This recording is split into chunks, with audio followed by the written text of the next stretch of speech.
making politically correct decisions.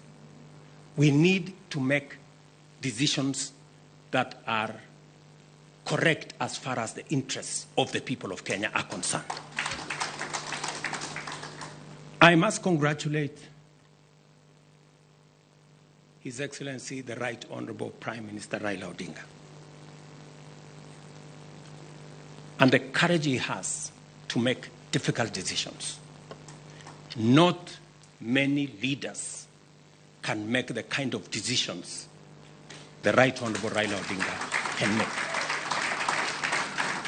Very few people can put the interests of the nation and the interests of the people above or ahead of their own personal interests.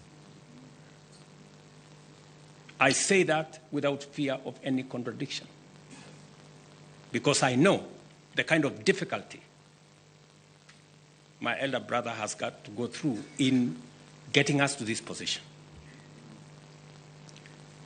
And my brother Raila Odinga, history is going to charge you fairly for what you have done for this nation.